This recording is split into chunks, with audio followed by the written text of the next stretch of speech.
Vida Longa CBN.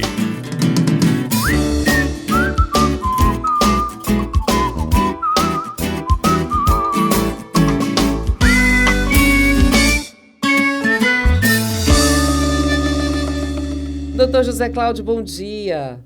Bom dia, Patrícia. Tudo bem? Tudo certo. Bom, primeira pergunta que eu lhe faço, o brasileiro, ele cuida direito do pé dele? Muitas vezes não, Patrícia.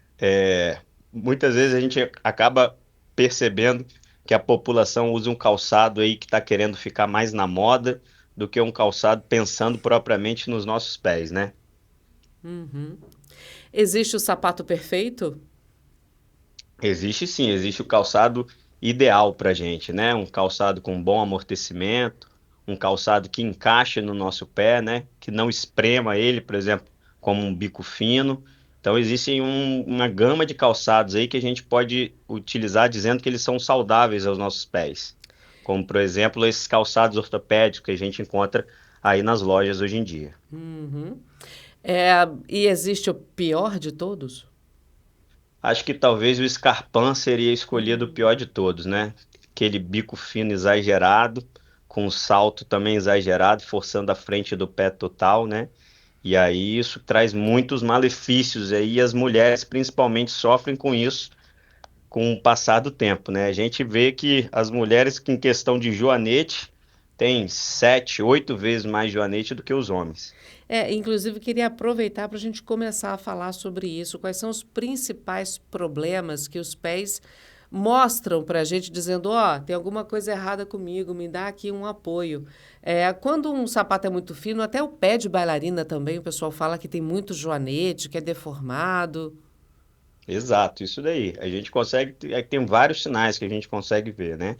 As deformidades, você começa a ver os dedos se deformando, assumindo posições que não são esperadas, né? Não saudáveis. A gente começam a aparecer também calosidades dolorosas, então você vê aquele pé com calos doloridos, inchaço, vermelhidão. Então muitas vezes você tira o calçado e aí você vê que naquela proeminência óssea, naquele calo tá bem vermelho, bem inchado, mostrando que ali está sendo feita uma compressão pelo calçado, né? Quais são os piores problemas para os pés? A gente falou do joanete, né? O senhor falou sobre calosidade. Tem gente que fala que tem esporão. Quais são os problemas Isso. de uma forma geral, doutor? O esporão, que hoje em dia a gente chama cientificamente de fascite plantar, né? É o mais comum nos consultórios, tá? Hoje em dia, com trabalhos muito em ortostase, né, em pé, utilizando calçados ruins, e a gente não dando a devida importância para os pés, começam a se formar essas inflamações crônicas. Então, a fáscia plantar, que é como se fosse um tendão debaixo do pé, vai sendo acometido e sofrendo, dando aquela dor tipo pontada, vai acordar de manhã, não consegue botar o pé no chão. E aí muitas vezes acaba fazendo a radiografia, vê aquele bico de osso, e aí aquele bico de osso que é o famoso esporão, mas que muitas vezes não está associado com o problema do pé, não. Aí o problema é um problema mais de calçado, de inflamação dos tecidos moles mesmo, e não só ósseo. Mas é um osso mesmo? Ele calcifica errado? O que causa o esporão, doutor? O esporão ele é uma calcificação, tá? Então existem dois esporões clássicos que a gente chama na população, né? Tem aquele esporão de baixo do pé, que é o esporão da fascite plantar, que nada mais é do que uma calcificação dos tendões da planta do pé. Esse não está muito associado ao problema da fascite plantar, aquela dor debaixo do pé clássica. E tem aquele esporão atrás do calcanhar, que eles chamavam de esporão de galo. Esse aí já está mais associado com a tendinite insercional do Aquiles. Então a gente tem um tendão de Aquiles que se insere ali no osso do calcanhar. E aí, quando a pessoa fica muito pé, usa calçado ruim, esse tendão começa a inflamar. E essa inflamação, o corpo acaba calcificando parte desse tendão. E aí forma aquele esporão grosseiro, né? Aquela proeminência óssea atrás do calcanhar, bem, bem importante. E como é que resolve isso? Ó, o tratamento disso daí, quando você faz uma atividade de fortalecimento do pé, um alongamento e principalmente você muda o calçado, você usa um calçado mais confortável, você consegue melhorar muito isso daí. A fisioterapia ajuda muito a gente, tá? E na grande maioria dos casos a gente consegue resolver com essa mudança mesmo de calçado e de fortalecimento do pé. Alguns casos, obviamente, estão muito avançados e alguns casos não evoluem bem e acabam tendo que ser passando por cirurgia. Entendi. O que que é o pé chato? Eu lembro que quando eu era criança, e muita gente deve ter passado por isso, né? Usava-se a botinha ortopédica para poder fazer aquela curvinha que a gente tem embaixo do pé, né? O que que é o pé chato? É a falta dessa curvinha? É um problema, não é? Exato, Patrícia. É importante falar disso daí. Essas botinhas você vê que hoje em dia a gente não vê tanto quanto via antigamente, né? O Uhum. pessoal do final dos anos 80, dos anos 90 e usou botinha muito, né? E o pé chato é o quê? É o pé que não tem aquela curva mesmo, tá? Existem dois tipos de pé que a gente considera do pé chato e o pé cavo, que tem essa curvatura acentuada. A gente vive num país tem muita diversidade, então os pés eles não são iguais e muitas vezes isso não é uma patologia, não é um problema. Você pode ter o pé plano, que é o pé chato, sem a curvinha, e ser extremamente saudável, isso não te causar dor e você viver pro resto da vida sem precisar se preocupar por isso. Com esse entendimento, hoje bota-se muito menos essas botinhas nas crianças, né? Entende que isso é um processo de crescimento e uma variabilidade normal dentro da população. O que preocupa a gente é o quê? É o pé plano doloroso, né? Ou então o pé plano muito grave, tem uma deformidade muito grave.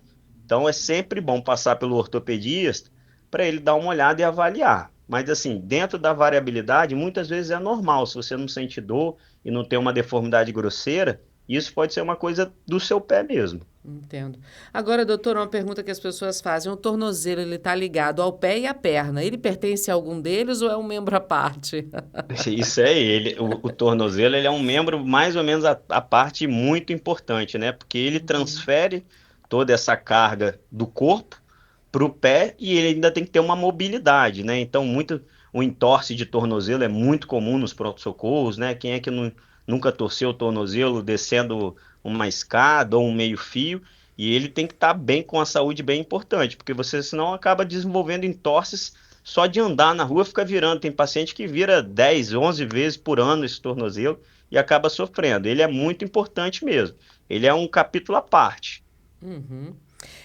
O senhor falou sobre essa questão de virar o pé, né? Ligamentos se rompem, eles afrouxam, eles voltam para o lugar, porque tem muita gente que fala: eu rompi o ligamento do tornozelo, torci o tornozelo e fissurei a tíbia. Nossa, tem tanta gente que fala que o tornozelo causou problemas, né? De uma forma geral. É, Ligamento volta para o normal, realmente virar o tornozelo pode quebrar a Com tíbia, certeza. perdão. Isso, geralmente está associado com a fratura da fíbula mesmo. Quando a gente torce o tornozelo, dependendo do grau, ele pode acometer até a parte óssea mesmo. O mais comum é acometer só a parte ligamentar. Mas as pessoas acham que isso não é muito importante, não levam muito a sério. Mas tem que dar a devida atenção e sempre procurar um ortopedista para fazer uma avaliação. Porque o ligamento ele pode só fazer um estiramento, por exemplo, e aí você vai botar uma compressa com gelo, vai tomar um anti-inflamatório e isso vai ficar tudo certo. Muitas vezes você pode romper completamente o ligamento, e aí você precisa botar uma botinha, ficar sem botar o pé no chão, fazer um tratamento de uma fisioterapia pré-reabilitar depois, justamente para evitar isso daí, de você ficar torcendo várias vezes. Mas Porque quando quando, você torce, você pode Uhum. quebrar, pode fraturar mesmo. Quando rompe, ele se junta de novo? Quando rompe o Dependendo do ligamento? grau, isso, dependendo do grau e do tratamento, ele pode cicatrizar sim, tá?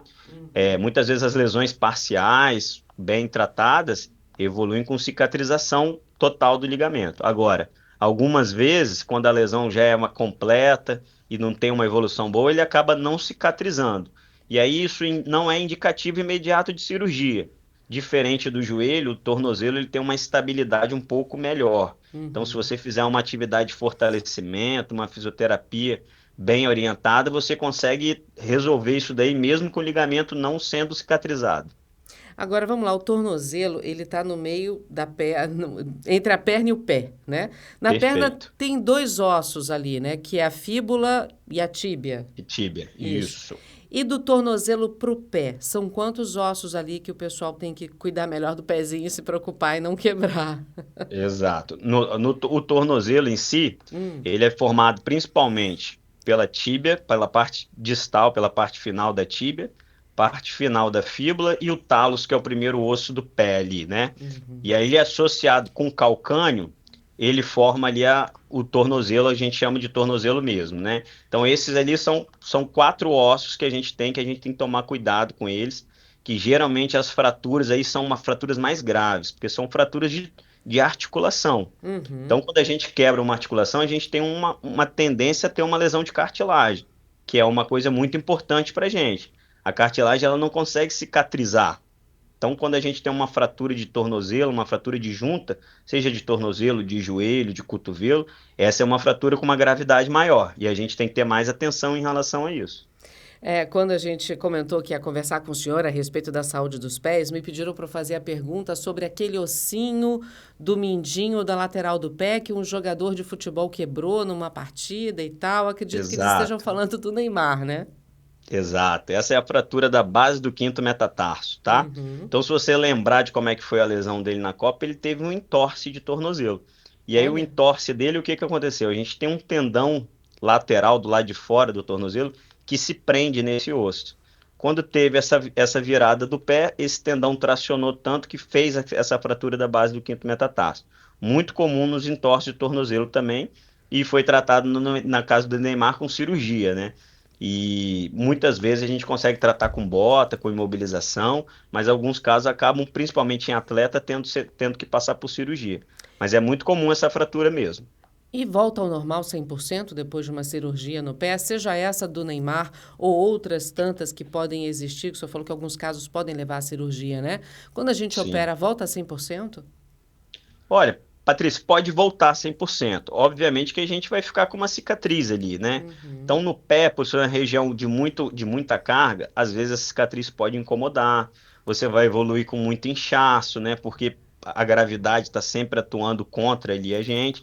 Então, assim, a função fica boa, o pé fica um pé saudável, mas você pode eventualmente ter umas queixas ligadas a isso, principalmente ao inchaço e principalmente à cicatriz. Agora, doutor, o pé sustenta o peso sozinho? A gente sabe que tem quadril, tem joelho, tem tornozelo, tem o pé, mas no fundo, a gente, né, é maior em cima do que o pezinho lá embaixo que está segurando todo mundo. Como é que é essa distribuição? Quem sente mais a carga do peso? Com certeza. Aí você falou todas as articulações de carga, né? Quadril, joelho, tornozelo e o pé ali embaixo. Por isso que ele é tão especial, né? Ele tem 26 ossos, então são várias articulações, tudo adaptado para receber toda essa carga do corpo todo e trazer mobilidade para a gente também, para a gente andar numa areia, num terreno irregular. Ele se adaptou, a evolução humana levou a gente a isso, a ter um pé tão importante que suporta o peso da carga toda, do peso, e ainda consegue se adaptar a diferentes terrenos para nossas pisadas, para a gente poder correr, para tudo que a gente consegue fazer. É a parte mais fascinante do corpo para mim. Uhum. Bom, bailarina que fica na ponta do pé numa sapatilha que tem uma ponta de gesso, são as que mais sofrem? Com certeza. Você pode olhar qualquer bailarina que fez balé, fez dança por muito tempo, que o pé dela é completamente deformado, né? Geralmente tem o bico do pé, a parte da frente do pé mais estreita, com muito joanete, muita calosidade. Não foi preparado para isso o pé, né? A gente Uhum. foi preparado para pisar com a planta do pé no chão. E aí elas acabam passando boa parte do tempo pisando com a ponta do pé, né? Então não tem jeito, elas acabam tendo muita deformidade, muita dor, muita limitação e usar calçado para elas fica até um pouco mais difícil. Para as mulheres que precisam usar o salto alto para trabalhar, qual é a dica? Então, a dica é tentar usar em eventos específicos, né? Dá preferência a usar uma plataforma, então um salto que seja um pouco maior atrás, mas que na frente também tem uma plataforma para diminuir essa sobrecarga na frente do pé e evitar o bico fino, tá? Uhum. Obviamente, não está proibida. Tem um aniversário, tem um casamento, tem uma data especial, você pode usar o seu calçado. Mas o dia a dia, o ideal é que você use mais uma plataforma, se a mulher precisa trabalhar de salto, que seja mais uma plataforma e que não tenha o bico muito estreito. A gente chama essa região do calçado de câmara anterior. Tem a câmara anterior um pouco mais larga, um pouco mais quadrangular. O mesmo vale para os homens, né? Porque não tendo salto, mas tem muito sapato de homem que tem bico fino também. Com certeza, sapato social, a maioria deles são finos e com bico finos. Então, usar preferência uma plataforma. Hoje, os sapatos sociais atrás vêm como um amortecedor e que ele tem a frente mais quadrangular. E vale a mesma coisa. No trabalho, no dia a dia, tentar dar preferência por esse tipo de calçado. Agora, um evento especial, não tem problema, obviamente, você usar o calçado do jeito que você gosta, um bico fino, bem fininho, mas para os homens vale praticamente a mesma coisa.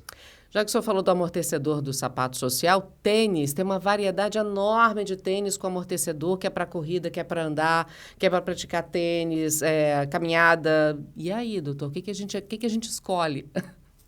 Isso aí, ó. E sendo um calçado para fazer atividade física, ele já conta com uma tecnologia e com uma parte para a saúde do pé, tá? Então isso a gente fica muito tranquilo. Isso eu oriento os pacientes o quê? Você precisa usar um tênis que fica confortável no seu pé. O tênis que fica confortável do seu pé, você não tem dúvida. Você não fala que ele vai esperar, ele vai ceder, ele vai acontecer isso. Não, você botou no pé, você percebe que ele está confortável, tá? Uhum. Então, para corrida, tênis para jogar tênis, para fazer essas atividades de impacto, todos eles dispõem de uma tecnologia com amortecimento. E isso protege muito o pé. Então, por exemplo, se você pode trabalhar com tênis de corrida, aproveita, você é um privilegiado, porque você vai usar um calçado confortável, que vai diminuir o impacto nos seus pés, no tornozelo, e vai te dar um conforto de trabalhar no dia a dia, né? E Uhum. muitas pessoas acabam não podendo usar, por exemplo, uma bota dura, de bico de aço, que o pessoal chama, né? De Uhum. EPI, são botas extremamente duras e desconfortáveis, quando você compara ela a um tênis de corrida, por exemplo. Entendi. Com meia ou sem meia? De preferência com meia, né? Com meia a gente consegue Uhum. diminuir a umidade, com menos umidade tem menos infecção por fungo, menos rachadura na planta do pé, deixa o pé mais sequinho. De preferência sempre usar com meia. Tá certo. Agora, do outro lado, doutor, criança adora ficar com o pé no chão. Até que ponto isso é bom, andar descalço, com o pé aberto? Isso pode, de alguma forma, no futuro, atrapalhar também a formação desse pé? Ou só aumenta Geralmente o não. tamanho? Não, geralmente não. Para as crianças a gente deixa bem livre, né? Uhum. Pode ficar bem descalço, brincar, correr, areia. Antigamente falava muito para brincar na areia, né? Para melhorar. Nada mais é do que a areia exige mais da musculatura. Então, estimula a musculatura dos pés. Então, criança a gente deixa bem livre. Algumas crianças acabam desenvolvendo algumas dores nos pés, que são chamadas aquelas dores de crescimento e tudo. Aí a gente vai trazer para uma parte diferente, vai incentivar a usar um calçado mais confortável e tudo. Mas se a criança é saudável e não tem queixa, liberado. Descalço, de tênis, qualquer calçado para ela, desde que não seja esses calçados, principalmente pensando nas meninas, bico fino, sandalinha, essas coisas, a gente deve evitar. Para a gente encerrar, doutor, passou um dia inteiro de escola ou de trabalho, independente da idade. Cheguei em casa, o que que eu faço para fazer um carinho especial e dar uma atenção especial para o meu pé? Isso. O importante, tirar o calçado, olhar o seu pé, ver se tem alguma região que está mais vermelha, que está mais inchada, que está mais dolorida. Uma compressa, um banho de água morna vai dar uma relaxada, secar bem o pé, deixar o pé bem seco. Hoje a gente tem diversos hidratantes que a gente pode passar para lubrificar, melhorar a hidratação desse pé, né? E trazer mais saúde para ele. Doutor José Cláudio, muito obrigada, viu, por conversar conosco aqui na CBN, respondendo as dúvidas aqui dos nossos ouvintes também. Agradeço demais. Eu que agradeço pelo convite, por falar dessa região tão importante para mim, que são os pés. É isso aí. Até uma próxima oportunidade, doutor. Um excelente final de semana para o senhor. Para vocês também. Tchau, Tchau, tchau. Bom dia. tchau.